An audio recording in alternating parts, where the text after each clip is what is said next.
Hi everyone, welcome back to my channel. This is my Scatterbrain Vintage Shop. I wanted to go over a haul that I did the other day. We knew we were going to have a storm over the weekend, so my husband and I went out Friday and we went to, I don't know, 4 or 5 different places. I didn't film because I don't really have much luck filming out in the wild. It's something I need to practice. What I want to do is I want to just show you almost everything I got. I'll tell you, why I picked it and what my thoughts were. I keep looking outside because my husband's using the tractor to push snow around, and I keep thinking he's going to pop in the front door. We did have about 12 inches of snow here in eastern North Carolina. From what I can tell, that hasn't happened for probably 25 to 30 years. It was like a bomb cyclone, I don't know, a snowmageddon. Okay, so I did write down a few different notes. So I'm going to break this down into categories rather than what I did at each different location. So the first category is books. I got this set of 3 I'll just call them Lord of the Rings trilogy, Tolkien. This is early 70s. The copyright was 65 or something. And then I think these are 74. They have updated forwards. Anywhere I go for books, I think this was Salvation Army. Anywhere I go for books, they're anywhere from 50 cents to $2, depending on if they're softback or hardback. I could probably get $25 to $30. I am in a town that has a large college, large university, or a couple of universities, a community college and a university. So if nothing else, I do very well on books. So that's that. Then I did pick up just some classics. Here's The Scarlet Letter, Lord of the Flies, Hamlet. My regular pricing for books is anywhere $4, $8, $12. It's just one of those things I want to make very easy for people to just go, oh, I'm curious, and spend a few bucks. I thought this was pretty cool. It's the Complete Book of Camping. And it says, includes full information on auto camping, which I think is hilarious because van life. And so this is copyright 1961. Think about all the different leaps and bounds in technology that we've had since this book came out. But I just thought it was would be interesting. There are different photos. There's, I guess, a sleeping mat, hatchets. I mean, some of this is about actual camping, not glam camping. Different packs. So I just kind of thought that was cool. That was the Salvation Army. So I don't know, $2 maybe? I don't know. I'll probably sell that for, I'll probably just put $10 on it. I thought this would be a pretty book for somebody to have, arts and crafts style. And it's all about the whole evolution of craftsman style. It's pretty close to what I would call like a coffee table book, except it's soft cover, but it's got really nice photos. 13. And then I thought this was a home run until I looked it up. The Complete America's Test Kitchen TV show cookbook from 2001 to 2016.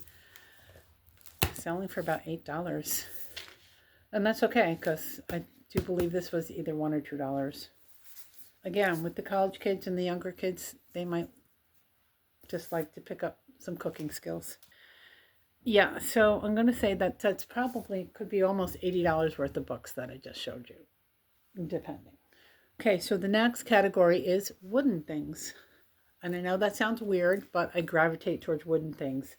One thing I have to be very conscious of having a booth is that when you have a lot of wood in your booth, things can look very dark and flat. So I'm going to have to keep in mind when I'm displaying them to try and brighten them up or pair them with something that's a little lighter in color. So utensils, wooden utensils. I do very well with wooden utensils. The regular, like, cheap ones, I price at $3. If they have a little more character, I'll price them up to $12. And I'll just price these individually if somebody wants to have them as a pair. And I will probably do some type of wax on them or oil to make them look not dried out like they are. They were 50 cents a piece. These, I thought these were shoe stretchers, but they're actually called shoe trees. There was a whole bin of them, and they were all, I think, around $8. And I know on like eBay, the shoe stretchers do very well. And this is not them. These are like old. And I just liked them because they looked old. This is called a shoe tree. And this is basically for your shoes keeping their shape, drying out, having a little air going through those holes. Yeah, there's nothing really that stretches. This has a spring in it so that when you're putting it into your shoe, you can push it in, put it in the shoe, and then release. I just like how they look. I like how they feel. Again, I'll probably wax these up with a little beeswax or something. I'm not sure. But I just liked how they looked. Okay, so here, I'll show you this thing here. I have quite a bit of wood.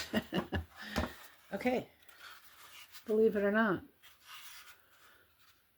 driftwood. I have already sold 2 pieces of driftwood separate from this for $20, $25.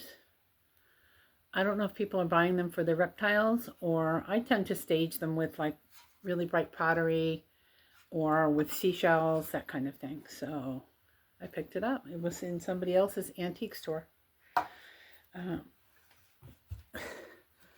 A random wooden bunny rabbit.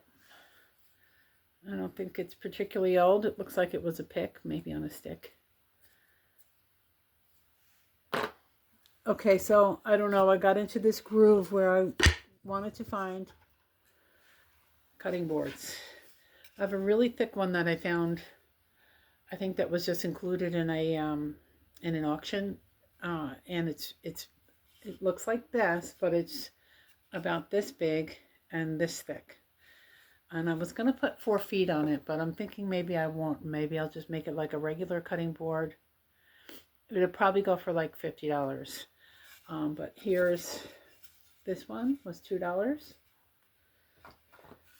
And then I have 3 more. So I'm going to make sure they have nice, like maybe leather straps, and make sure they're oiled up. I need food grade mineral oil and beeswax, and I forget what the other thing is, but you make a mix and then you rub them down.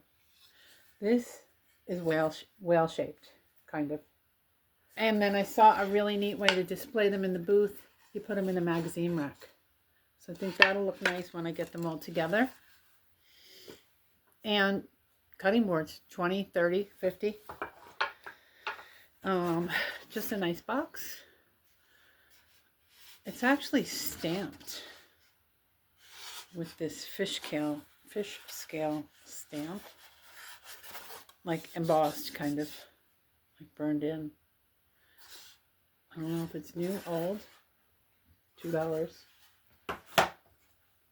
This, I'm going to say, is for a plant, but it's got these loops around it.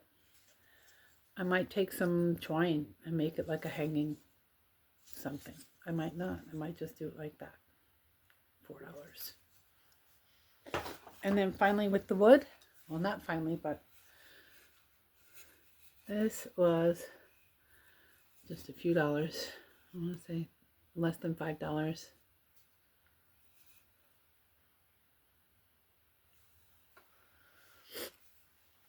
Final wood. This was in Goodwill. It's a Louisville Slugger for the Chicago White Sox. It's in very poor shape. But I do have a few baskets that are really tall that I put like yardsticks in and stuff like that, canes. I'm going to put this in that. Okay, hold on. Okay, now I'm continuing. I'm sorry about my hair and my touching it. I did some shoveling, so I apologize for the sniffling and the hair fixing because my hair has just gone crazy. So I'll try and refrain from both of those things. To continue with the wood, there's just this little thing. I'll use it as a riser. I will put a price on it, but I'll use it as a riser. And it's fun. Same thing. Okay. So that's wood. Baskets. I do really well with baskets.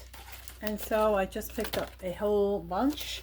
Some I have that have like Easter colors. Maybe not necessarily Easter baskets, but could be. Here's a cute one that's got all seashells. And let me grab this one more. This one. And then I'm just looking at this. This says Day Baskets, Northeast Maryland. I'm going to look that up. Nice and heavy.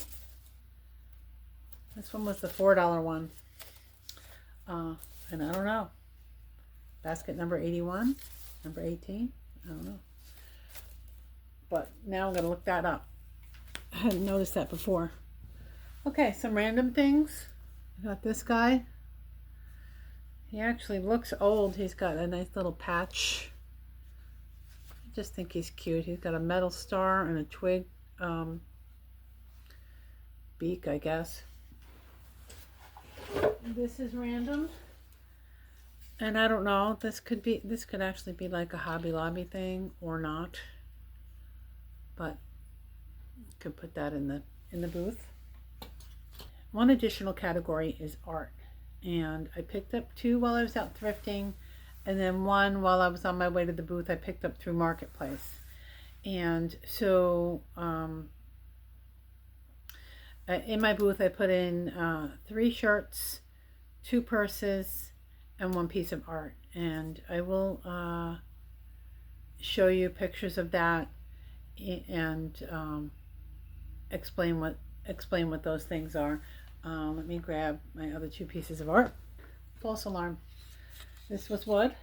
I got this for me. It's one of those plant roller thingies. And this is the final wood. This is bandsaw art. I looked this up. It used to be a sticker here. It's not here. But I looked it up and I found the artist. He's a gentleman in Pennsylvania. And he does this intarsia with a bandsaw.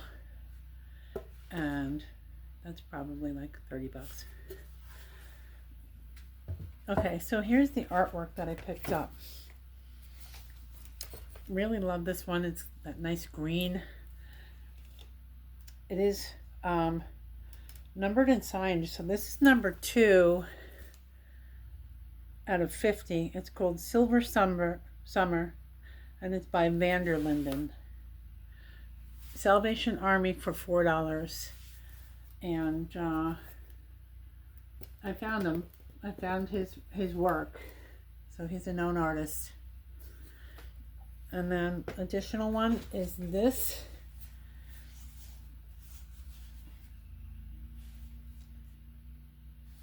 And this one is called Winter in Annapolis. And it shows a marina scene by the view from the city dock toward Maryland's State House, 1890s, by John Morton Barber.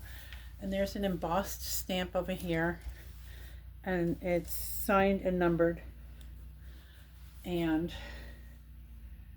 yeah, it's very nicely framed. I do pretty well with art too, even sometimes when they're just prints.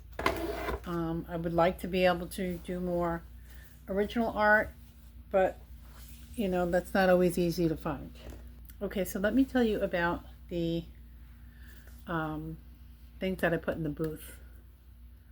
So the one thing is a piece of art that depicts an Amish family heading home on their wagon, and the kids are feeding geese off of the back of the wagon. I've sold one other picture, one other piece of art by this same artist. I'm going to say Palamchek. And I did well with it. So when I saw that somebody was selling theirs on Marketplace, I picked that up. I picked up a Sackroots bag and a Bagolini bag. And Sackroots I recognized right away. And the Bagolini, I had a little thought in my mind that it might be something, so I looked that up. And both of those I picked up for less than $8. And then I picked up, it was a cold day, so I picked up a nice sweater, and then a granny cardigan, and a corduroy snap shirt. And those all, I put them right in the booth. I had, when we went to pick up the art, I had price tags and I priced them, and I think I'll be able to flip them pretty easily too. And my final category is home decor, ceramics, and glass. So let me get that stuff together for you. Okay, so we're in the home stretch. I got this cane. Again, I have a big baguette basket. It's a tall basket, like it's about a yard, 30 inches tall, and it's for French baguettes. And I am putting all my tall stuff in it. So I got a cane. That'll go with the bat. Let me see. Every time I look around, there's like a little more that I forgot to put in a category. I got 2 of these lampshades, and I mentioned on a previous video that I did, the price of lampshades is just outrageous. So these were 2 matching lampshades. I want to say they were either $5 each or $10 each. So we jumped on that just to have, I have a few pairs of lamps that need matching shades. And here's a lamp. I have no idea. I really have no idea. I actually think my husband has a lamp fetish. Anyway, we have a whole bunch of lamps. We have limited electric.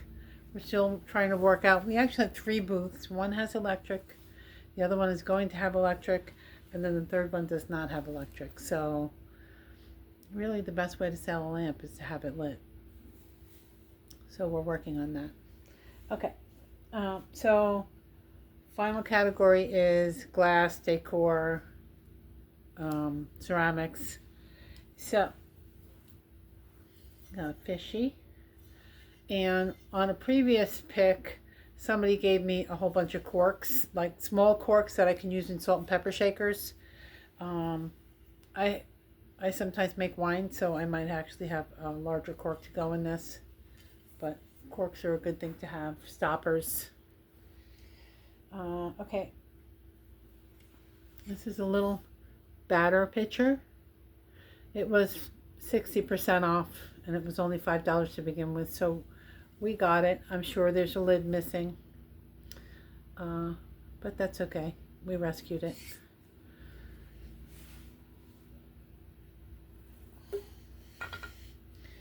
This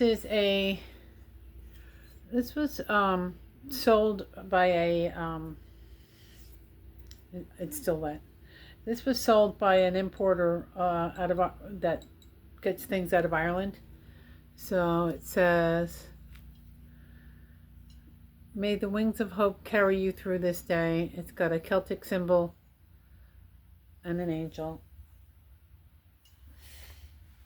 Keeping my eye out for a few Irish things just to have in the booth. This is kind of funny because I said to my husband, I said, "Do you recognize this?" Now, when I was 23, I worked in a florist. And I worked in a florist, for several years. And my husband worked in a florist, but we didn't know each other.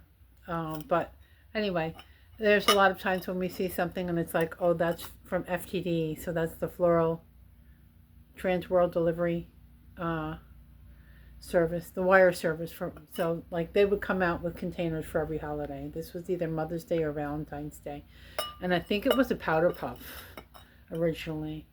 Like they had an insert that you could put in after the fact, and it had powder. But it's pretty, and it's got hearts, and it's a container. Have this square pot. A pitcher. Luckily, you know, a lot of the stuff is labeled. I'm going to say this is like $25. It's kind of Tuscan looking. And so along those lines is this. And some of you might recognize that. This is Villa della Luna Falstaff. And this one's pasta. And I was very proud of myself because I got two things along this line. And when I got to the front counter, the whole top of the other one was smashed and had been glued back together. So I caught that, which I was very happy about. I got two of these. Now, these are still wet also. I really like how they look. But this definitely needs a little oiling, staining. I love canisters. Okay, and then final thing, and this is something I'm just learning about. And what I do like about reselling is anytime you get something that, you know, intrigues you or interests you, there's research, and then you have that knowledge. This is stoneware. So stoneware was, I guess they call it like the poor man's china. It was developed or started in Europe, and it's more of a clay-based type porcelain china, or it's got a different mix of clay, and it's really sturdy. Dinnerware and serving pieces, and so there's all different kinds, and there's this whole trend where people are there's some people like the pristine white and only certain types, but some people actually like the crazed grunginess. So I figured for $3, why don't I give it a try? It's even got lines. So some people are like, absolutely not, that's damaged, you shouldn't do it. And some people are like, oh, this is my favorite thing to collect. So for $3, this piece of stoneware, which is probably from the mid 1800s, we're going to give it a try. And you know, isn't it amazing that there's something like this that's lasted this long? And this is actually all in one piece. It's not chipped. It's not chipped. It is crazed. That's where the glaze with pottery like expands and contracts and then leaves cracks in the glaze, and then that lets water and stuff in, so it discolors the clay. And some people like that. Now, you know, it's not, in that instance, it's not for eating off of or serving off of or cooking in or any of that. It's for display. And those who collect it know that. And so we'll see. This might be a $30 piece. I don't know. And, you know, all of that depends on your market too. So it might sell online just fine, and it might not be something that somebody in my area is looking for. But it can sit there on the shelf, and then I will know. And then the final thing, one final thing we got. This is, a couple final things. This is an apron made by Restoration Hardware. I don't know much about Restoration Hardware, but I do know they're high end. So if I see anything that says Restoration Hardware, I try and grab it. It's like seeing Crate and Barrel or certain other names. And then I picked up this. And all this is a garland made out of sea glass and shells. And I have no idea if this was mass produced or if somebody just made this. But I do have like wind chimes and things that I sell sometimes that are beachy. And this will sell also. And I have one more thing that I can show you. I'm actually filming on it. So let me unbury that just a little.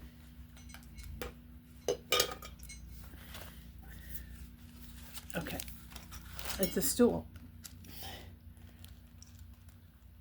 And it's got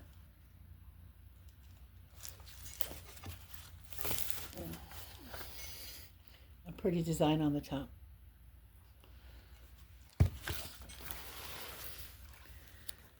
And that's my whole haul. You know,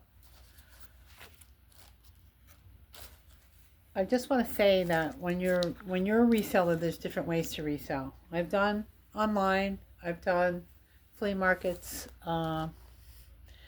When we started this booth, and I just really love it because there's no listing. There's no promoting. You know, you kind of, the creativity is in setting up your booth and trying to make little stories. And also, I pick up what I like.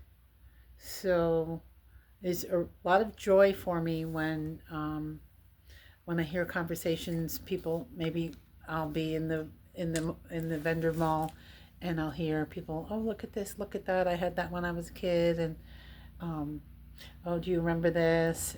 Or even just when you can tell somebody just kind of gets your vibe. And I really, really enjoy that. I enjoy the learning process of like researching new things. I'm having the time of my life doing this part of reselling.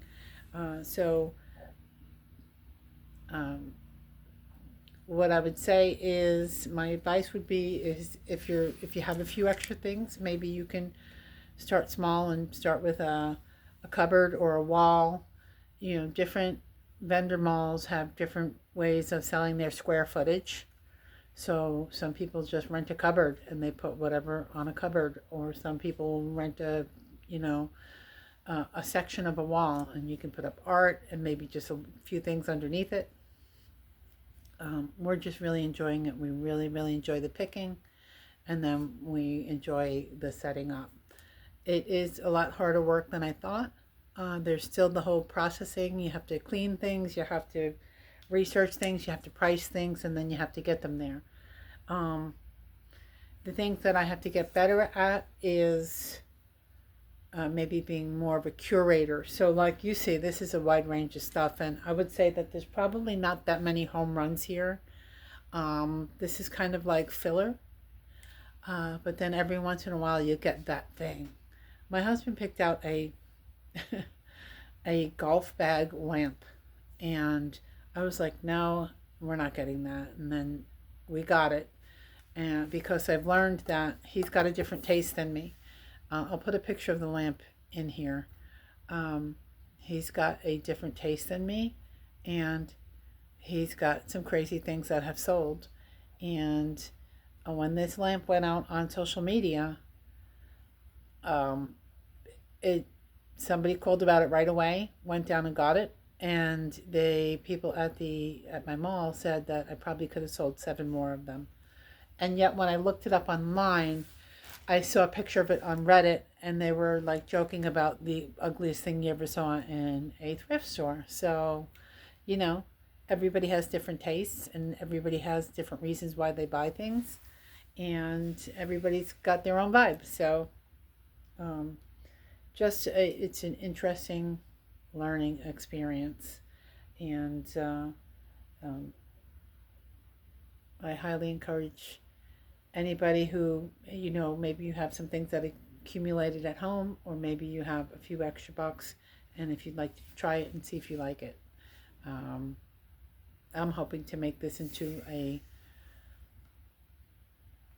really meaningful way of making money and not just a little hobby. There's more than just my own taste that goes into it, and that's why I listen to why when we go, my husband will have something he comes up with that's totally different than what I come up with, and so that's good because it rounds out our booth. I'm also learning to really, not just get excited about picking something up and then you don't see that it's broken. And how much of a project do you want? Do you want something that you're going to have to scrub that might not come clean? Do you want something that you have to repair that then you have to put as is on it? Do you want something just because it's cute and you like it and it's not necessarily a saleable type of thing? So there's a lot that goes into that. I think one of my downfalls is that I just like everything. So I don't have like a focus where I'm curating something where I'm like, well, I need such and such style, or I need 4 large things and 2 medium things. Although this time around I did tell my husband that I wanted to find some larger items because I'm getting a lot of the like little like mugs and trinkets and stuff, and you really do need like a difference in height, size, texture, colors, and you have to try and make sure that you're not going like one note. Like I was saying, when you use a lot of wood, everything looks flat. So then you need to add some fabric, or you need to add some color, or you need to, whatever you need to do to make it where it just doesn't look like a sea of just stuff. Because it is a sea of stuff, but we want it to look decorative and pleasing and not overwhelming. And so those are the things that I'm learning about making vignettes, and still learning about what sells and what doesn't sell. I started in May and now it's January. So, starting this May, I'll kind of know what the busy months are, what the slow months are, whether I'm improving, because I'll have last year's to look back on. And yeah, it's an adventure. So I hope you decide to join me and see how I'm doing, and I'll try and keep you updated. Thank you for watching.